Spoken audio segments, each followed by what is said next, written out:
one of the non-Mets. And I will be presenting RM.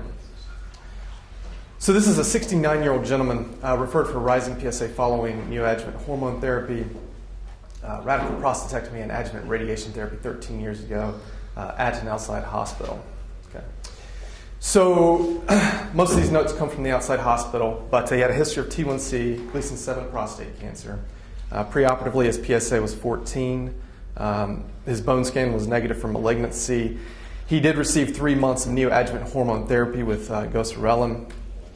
He underwent a radical prostatectomy with pelvic lymph node dissection. He's found to have T3B disease, Gleason 7, did have extracapsular extension, did have seminal vesicle invasion, as well as extension into the periseminal seminal vesicle soft tissue. However, the margins were negative and the lymph nodes at the time were negative. The PSA nadir was 0.02. Given the extracapsular extension, he did undergo external beam radiation, received 60 gray and 33 fractions. Following this, he had a rise in his PSA 3 years after this. Went from 2.6 to 6.9 over a period of 9 months. He had a PSA doubling time of 3 months. He underwent indium caprimab pentatonic scan, which was negative for metastasis. He underwent combined estrogen deprivation with bicalutamide and leuprolide for 10 years following this, and his PSA during this period was always less than 0.02. At this time, we began to see him not for his prostate cancer, but rather for erectile dysfunction. Given the fact that he had been on androgen deprivation for a period of 10 years, we kind of got into his care and did a bone mineral density scan, which did show low to normal bone density as his lumbar spine and hip. So we started him on alendronate and calcium. And at this point, he kind of also went back to his prior urologist who stopped his androgen deprivation therapy, and then we kind of resumed his care after that. But his PSA was stable for approximately 1.5 years after cessation of his androgen deprivation therapy. Following this, over a period of 12 months, his PSA rose from 0.05 to 1.2. During this period, his PSA doubling time was 3 months. We restarted him on leuprolide, and interestingly enough, 4 months later, his PSA was up to 2.7. Just to tell you a little bit about him, his past medical history: hypertension, basal cell carcinoma, diverticulitis, and erectile dysfunction. His only surgeries were an open cholecystectomy and a semi-rigid penile prosthesis. Medicines: only the leuprolide, no allergies. His family history: only significant for melanoma. He's married with 2 children. He's a real estate agent, 25 pack-a-year smoking history, and a 1 glass of wine daily drinker. Denies any hematuria, dysuria, or lower urinary tract symptoms. No bone pain, but does have significant rectal pain. Physical exam: afebrile, vitals were stable. He's healthy appearing, his abdomen soft, non-distended, non-tender. And on DRE, he had no obvious palpable tissue in the prostatic bed. So here we have a 69-year-old gentleman. He was referred for rising PSA following radical prostatectomy and adjuvant radiation therapy and hormone therapy 13 years ago. If you had this gentleman, how would you proceed or work this up? Can you do me a favor? Yes, sir. Go back to your very first slide. Okay. Help me understand, you had surgery first? Yes. Well, he had neoadjuvant hormone therapy first, followed by surgery. Yes. And what year was this? 1993. Okay. You're going to hear the theme of my talks, and I think Bill said it very nicely, evidence. So what evidence do we have that hormonal therapy made sense or not, and why did they do it? At the time, so this was 1993. This was before, I think, the big study in 2003, which looked at this. But the thought was, well, it's going to shrink the prostate, hopefully make things easier. What it was found to do was not decrease overall survival, but it did decrease positive margin status, it did decrease lymph node involvement. So, but the thought at the time was to shrink. Right. And what do we know now? That it's not recommended. It does not decrease overall survival. Yeah, basically it's a randomized trial that say that was probably a waste of time. But right. But at the time, yeah. Time made sense. His preoperative PSA was 14, and how many cores were positive for Gleason 4+3? So unfortunately, we don't know that. It came from outside records, so unfortunately, we don't know exactly what that was. Let's go to your next slide. That was his pathology. Mhm. I wanted to review, what did he get for staging studies? Just bone scan that we're aware of, no CT, no MRI. Did you do that today? In the math test. Would I do that? Bone scan, well, I know it's recommended bone scan, CT. If at all possible Is it today. recommended? Well, not for Gleason 7, for Gleason 8, Do for you know what the PSA grade Medicare 2. criteria are now?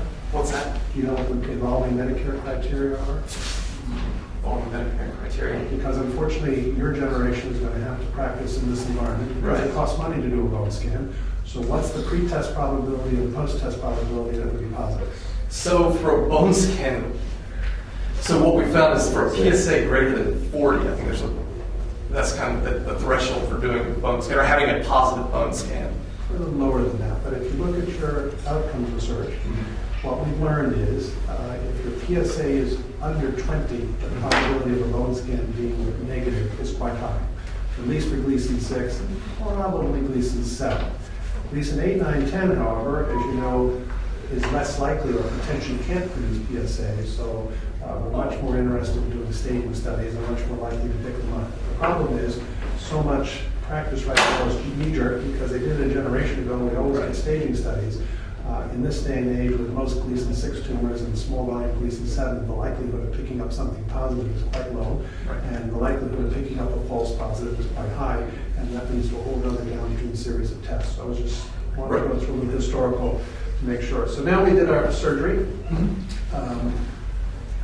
You proudly announced that margins are negative, lymph nodes are negative. What does that imply? The disease is out. Excuse me? That hopefully the disease is out. That's the classic surgeon mentality, Yeah. and that theory Success. comes from where?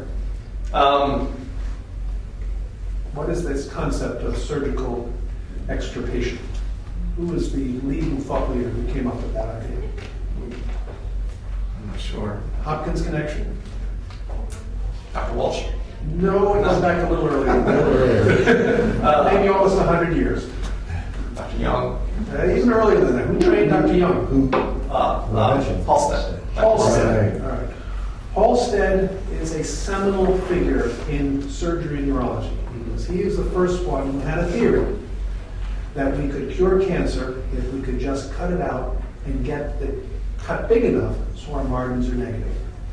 That concept has driven American surgery and probably world surgery for over 100 years. What proof do you have that it's correct? It's a theory. We have none. Yeah.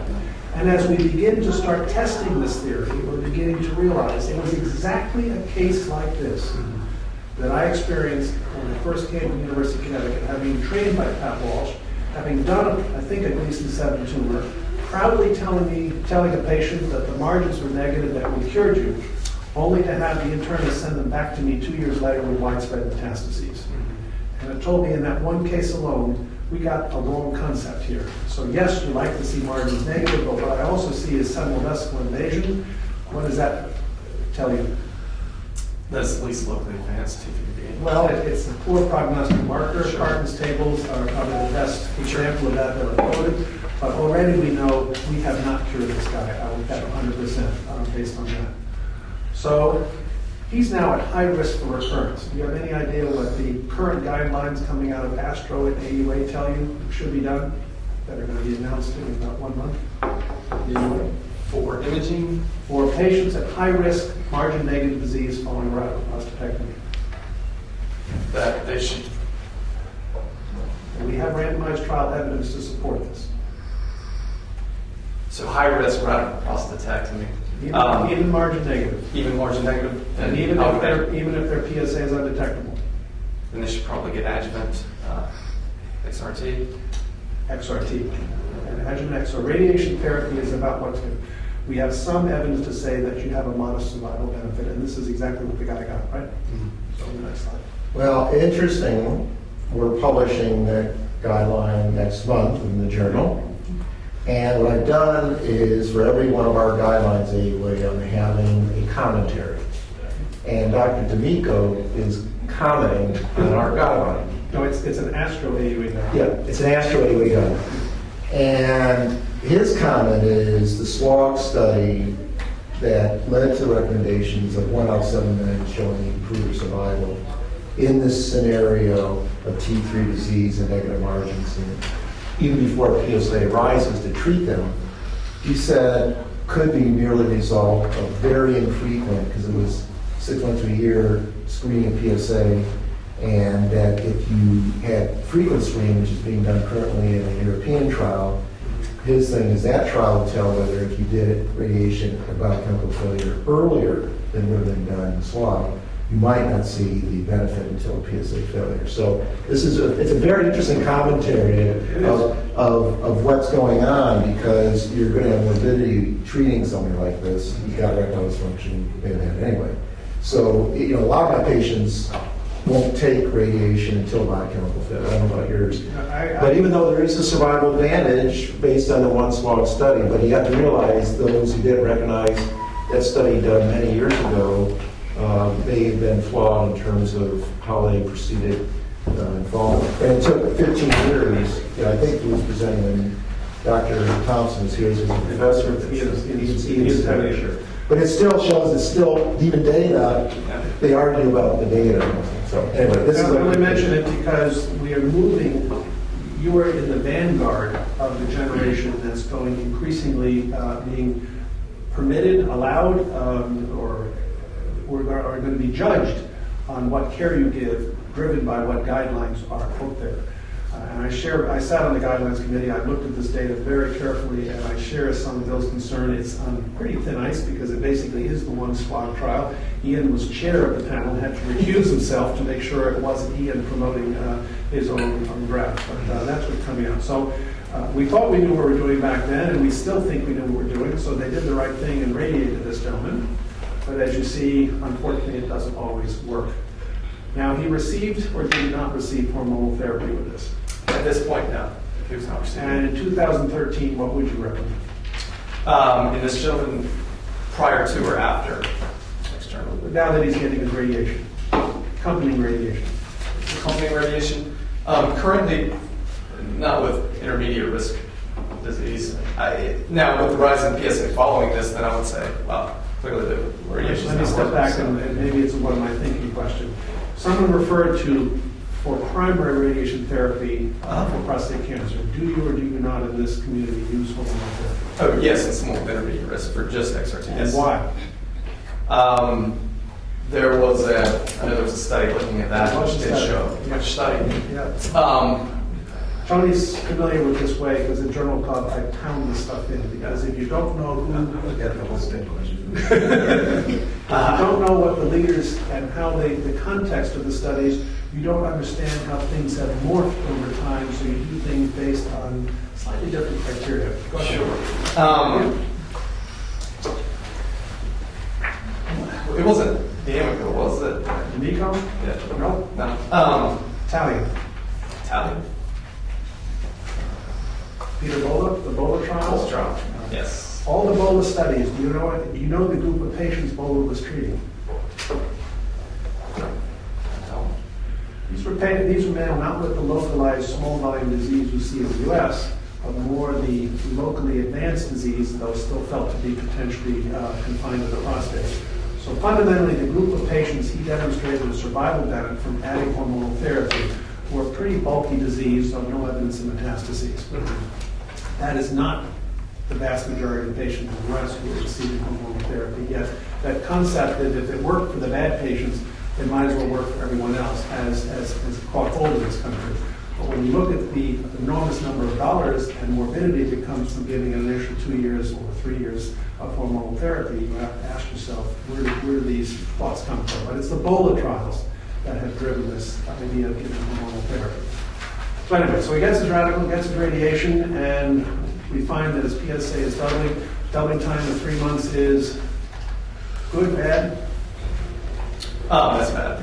Bad. And the Town article is probably the one that guided us originally. That there are a couple of others in the literature who published on that. So anyway, so we decided to do what? And by the way, how confident are you that that scan is negative, is truly negative? Not very. I'm not either. I probably wouldn't have gotten the scan because I don't think it informs what I do. I would have given hormonal therapy regardless.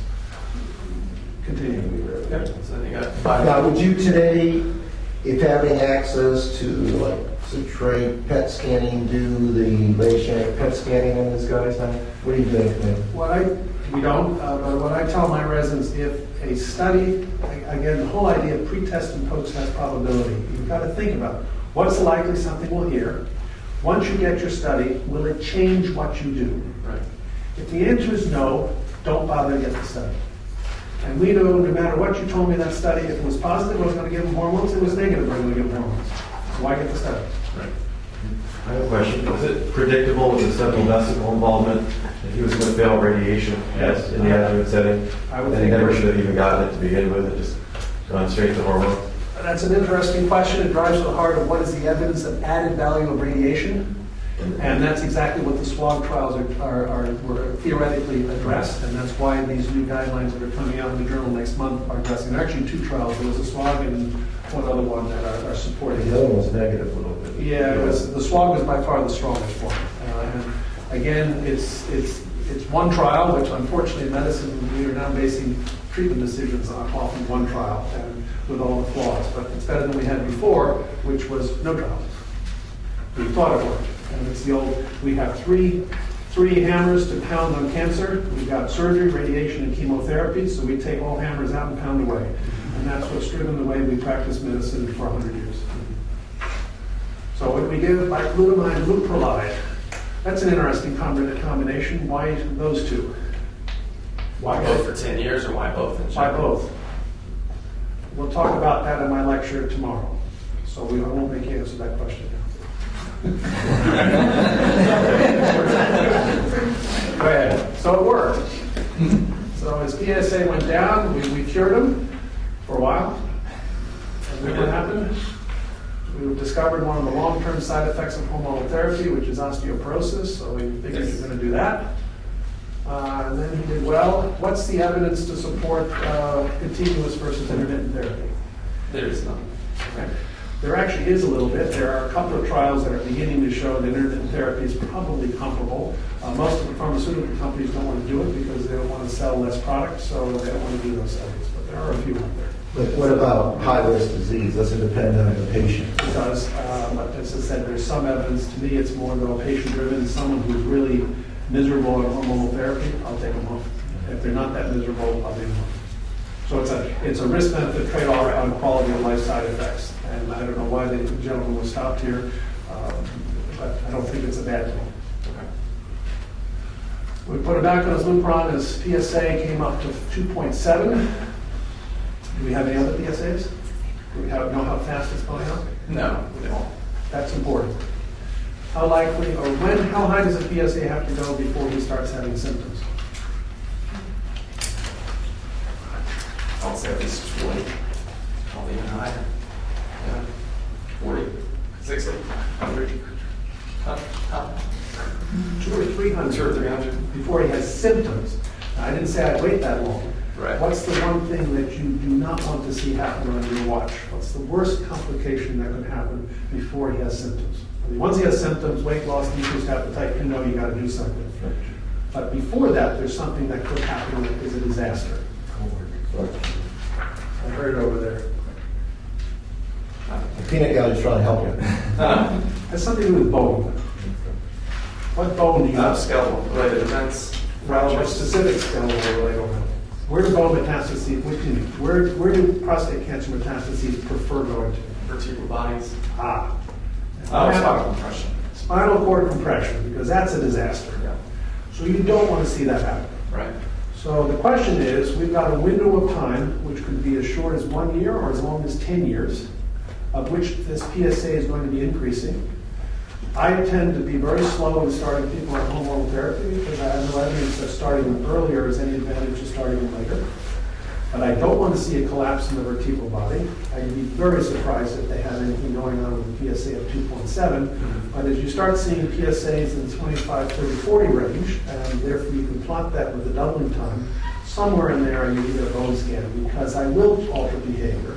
If I've got a big juicy lesion at some vertebral bottom, even though it's not causing any pain, I feel the obligation to start on hormonal therapy. If I do not see anything like that, I'll let the patient go. I have a professor out in store that waited till his PSA got to 237 before he eventually decided to start on hormonal therapy. He's still doing just fine.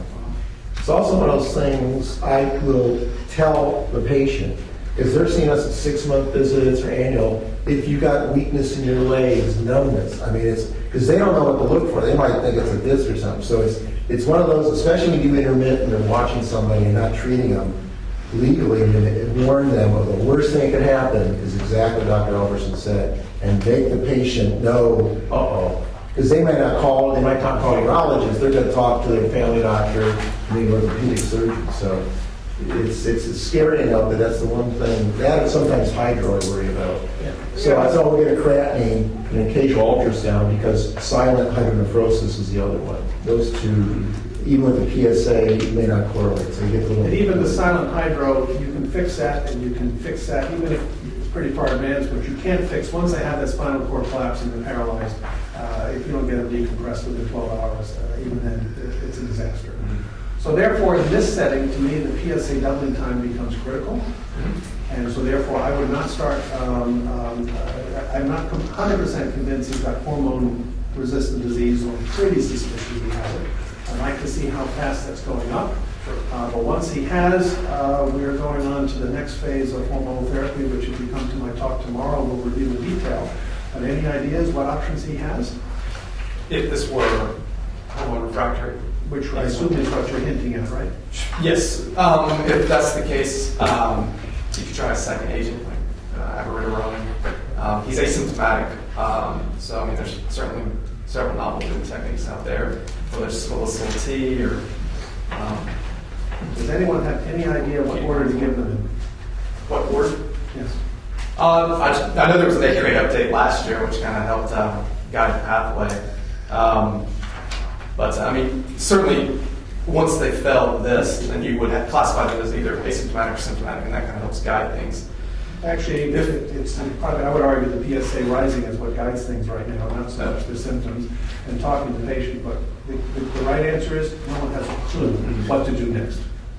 And other than the GU oncologists, who are delighted they finally have drugs that work a little bit, and we'll go over this tomorrow, fundamentally, no one knows what to do with it. It was easy 2 years ago, it was docetaxel.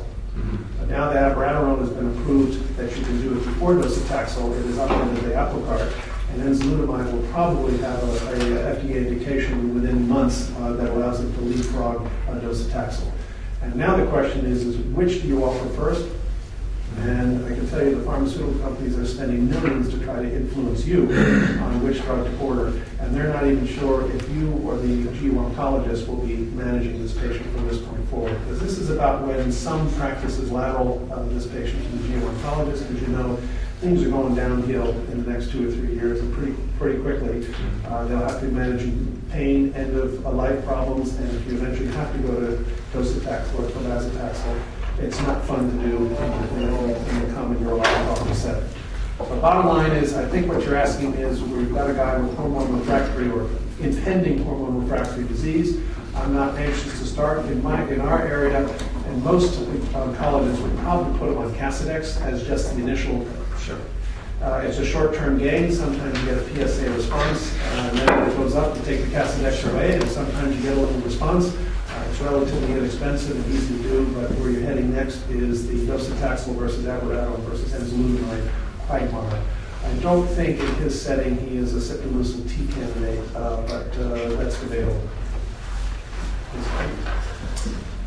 All the rest of that, I think, is. So I think I addressed the question you had, right? I think so. So at least at the moment we did a metastatic evaluation of just reevaluate things, especially given the cinema vesicle invasion. So the CT, bone scan, as well as the Kemperman. And if you send them to a GU oncologist, they will insist on this. Yes. That's what they do. Yes, they will.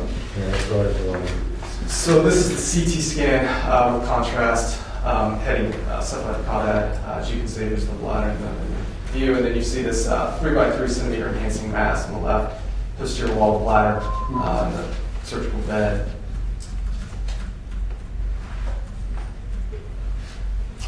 So the bone scan, in essence, is showing if it was negative for disease. The Kaplan-Meier scan was negative for disease. Just given the intimate relationship of that mass to the bladder, we just wanted to get an MRI just to ensure that it was not invading or to kind of further characterize the mass. So as you can see, it's partially invading the bladder wall, kind of the outer parts of the bladder wall, but certainly not totally invasive into the wall. There's a fat plane in between there, but that's pretty evident it's there. So we took him to the operating room, did transrectal ultrasound. We put him to sleep for this just given the fact he had prior radiation, significant rectal pain. We also did a marker seed insertion just in the event that he would need external beam radiation. We also did Can he get that, having had his radiation already? He did. Did he get? Or can he get more? You've already fully radiated his pelvis. At the time, it was a thought. They give some boost. Some people Yeah, give boost. high boost to just a real small area. Okay, fair Depending on the original dosimetry, which was done in the early 90s. So Yeah, that's- they weren't at the high protocols there today. Fair enough. Yeah. That's it. But when I asked that question first, before I put him through $1 million workup, can he get any more radiation? I think that's driving a lot of the imaging. Yes. So we also did a cystoscopy, which did not reveal any invasive disease. This is just images from the transrectal ultrasound that he had performed, just showing the once again the intimate relationship between the mass, the bowel, and the bladder. So the biopsy showed Gleason 8 disease. So here we have a 69-year-old gentleman, 13 years out from his prior surgery. Now he has this 3-centimeter mass, Gleason 8 disease. What's the probability that's the only place he has disease in his body? Slim. So what's the likelihood that you're going to cause him a lot of gain by treating that local area? Is it causing any symptoms? No, it's just numbers. You said he had rectal pain. He did. That was thought to be from the prior radiation. So to me, the questions that have to be asked before we even wander down this road, I mean, I think the imaging studies initially were interesting, but my first response, he's had full dose pelvic radiation. I need to talk to my radiation therapist. Can a guy like this get more radiation? Because if he's already maxed out, your hands are tied. Can they do some local interstitial radiation? That's intriguing. I'm just throwing that idea out, but it's an accessible area. Could that happen? Maybe. Maybe if you're going to go down the radiation route, you got to figure out how to get some seeds in there. Maybe that's intriguing. I don't know if your radiation therapist would do it, but to me, that's central to our discussion because short of that, I don't think you're going to go in there or a dildo in there and carve that thing out. Because I think surgically excising this mass is unlikely to gain much. Which is what they do for colon cancer. Yes, I You know, know. for colorectal guys, that's like up to 4 times local pelvic recurrence after radiation. And our gynecologic colleagues. They do that. Our colleagues do that. Bill Halstead. But I'm not sure we have any evidence of gain there. So we're back to being a systemic therapy, and we're back to the comments I made earlier that if you have a systemic therapy, at least now you have a lesion to monitor whether there is evidence of what we call partial response or anything else like that. So I think it was fun to do all those imaging studies, and thank God you are in a cost-plus reimbursement market. The minute you move to a capitated care market, where now it's on your dollar, you're going to have a lot more trouble deciding, is it worth all these resources on this patient for what purpose? Sure. And I bring this up because I think Bill and I had breakfast this morning, we both agree, the world is about to be stood on its head. The way we were trained and the resources at our disposal are rapidly disappearing. And the ugly head of managed care, which our generation feared, I think is going to appear again. And I think some tough questions are going to be asked. You spent a lot of money imaging this guy. For what purpose and what gain? And if you can't begin to quantify what you're doing, I'm worried that that privilege is going to be taken away from us. Sure. So we took him to the OR. When in doubt, cut it out. No, it's our mass plus urologist equal operations. It's a slide that I remember from my youth. So we did an exploratory laparoscopy excision. Yeah, it was, like I said, adherent to the outward wall of the bladder, so it was partially connected. And just given the fact that he had prior radiation and the gap was too big, he did need an intercystoplasty. Big operation. Big operation. And we also had colorectal surgeons come in for flexible stethoscopy. You got away with it. So You got away with it? got away with it. Were the margins negative? So, Just like the original pathology. yes, just like the original. He had Feeling good about it. cured him. He had poorly differentiated prostate cancer, and markers were negative. Hospital course was relatively uncomplicated. Did have a full illness, required some TPN. What was the bill? Sir, What was the bill? I'm sure you got a discount. No, I say that because we as physicians, we don't have think historically done about it. that. It's not our problem. Yeah. But the problem is, by saying that, it is somebody's problem. And if we don't begin to ask these questions, I think that privilege is going to be taken away from us. I bring this up in somewhat a serious vein because we are controlling resources, and someday people are going to say, you don't have this luxury anymore. So JP was removed prior to discharge. 3-week follow-up, cystogram showed no Gram sterilization. Urethral catheter was removed, suprapubic catheter clamped. We stopped his leuprolide. 6-week follow-up, he was avoiding fines, suprapubic catheter was removed. PSA at the time was 0.03. So we kind of put him on a cancer surveillance protocol. And this is just a graphic representation of his PSA. And as you can see, he had good response from 2007 to 2010. The dutasteride, he wanted to start that. That was actually started at an outside place, and that was for his what he wanted to do. Where do you think that came from? You mean what trial? Yeah. Well, there's a Regis trial, but I mean, that's for prostate cancer prevention. He doesn't have a prostate gland. This was a pharmaceutical company trying to position a drug as a cancer chemoprevention trial, a chemo prevention drug. I agree with the setting, it made no sense, but that's where direct-to-consumer advertising, which Merck got a award for back in the 90s, as being a whole new world that they had no longer explored. And this is the result. The question is, did the patient pay for it, or did his insurance company pay for it? I'm not sure. I would imagine the insurance company. You got his bicalutamide. It was bicalutamide, had a good PSA response to that, and then his PSA increased to as high as 4.5. So the question is, do we believe he gained 4 years from your surgery or not? And that's the $90 million question we don't know. Yeah. Would all this series of events happen 2 years sooner because you excised the lesion? And that's a fascinating question because it's still driving a lot of our thought process of why we do radical prostatectomy and high-grade prostate cancer, even though I think increasingly we know they're going to fail, but the question is, are we buying time? Because this disease has now become a chronic disease in which buying time is becoming a more important question. Sure. All right, the usual stuff. The usual stuff that Back because it was 2011, you didn't have access to the modern quote-unquote drugs of 2013. Sure. No docetaxel or No, sir. you didn't send him to the oncologist yet. He actually is being seen by oncology. Okay. Right. This is kind of what you're going for.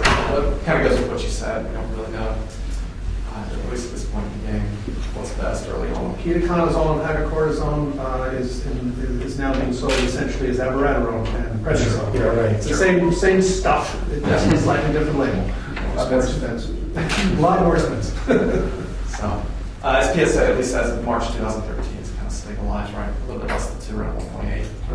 So we still have our systemic disease. We haven't cured it. We're basically stalling it, which is basically what we increasingly I view prostate cancer is. Yes, it is a chronic disease that has an enormous variety of progression rates to extraordinarily fast, killing 40-year-olds by age 52 and other people who live with it for 20 years. And fundamentally, we don't have a clue why some people respond to these type of hormonal therapies. I have one patient who had widespread lung metastases 20 years ago, who's been happily taking his Lupron for 20 years, and he walks in every day and feels fine. And I have someone else who goes barely a year and dies, and I don't know why. It's very frustrating. Sure. Anyway, And then his metastatic workup has been negative today. and what are you doing for metastatic workup? He's getting periodic bone scans and pelvic CTs. Why? That's a good question. I guess it's just kind of Because we always did it. yeah, because we always did. That's a good reason. So what other way could you follow this? Could get the PSA, but I agree with you, the more poorly differentiated disease, the more likely you might have you miss something because you have to be very attuned to the fact you've got the Gleason 9 or 10 or even some of the 8s you can have a PSA of 10 and widespread metastases. So the more poorly differentiated, the more they don't get, the less confidence you have in PSA. But the last one you had was 0.03. 1.8. Pardon? 1.8. That's where he is now. 4 years out, 1.8 minutes. How often are you getting the metastatic work? He is getting metastatic workup yearly. What are you going to do next? No, I don't think it's. Huh? No work. Yeah, no more work. Keep an eye on things for now. So he's on nothing now, or what? No, he is currently getting the ketoconazole and hydrocortisone at the Okay. moment. Yeah. He's still alive and he's doing all right, and hopefully he's not having too many symptoms. So No, it's 25 symptoms. 20 years, and it's. I've seen this story. This is a story that you only begin to appreciate when you get old like me. And have followed a patient for 20 years because you think you cure a lot of people when you do that, proudly walk out of the OR, and it's when they show up 5, 6, 7, 10, 12 years later in the PSA bumps, you realize, damn, this thing's still there. And unfortunately, I think we're going to be seeing more of that in the next decade. Yeah. You know, many cancer biologists, every lecture you go to, say that cancer, majority will never be cured. It'll be chronic diseases we manage sequentially based on markers each time. So And the it's question is, biology. when does it actually metastasize and how? I think happens much earlier in the course of the disease than we've appreciated in the past. So this proud negative margins, which we all look at, we're beginning to realize is one of the poor markers of long-term failure, positive negative margin surgery. I'm not talking gross positive, but that slight margin positive at the time of surgery. We all like to see the negative, and as surgeons, I'm not advocating not striving for that, but it's a whole stadium concept that may not be as accurate as we think. Great case. Nice one.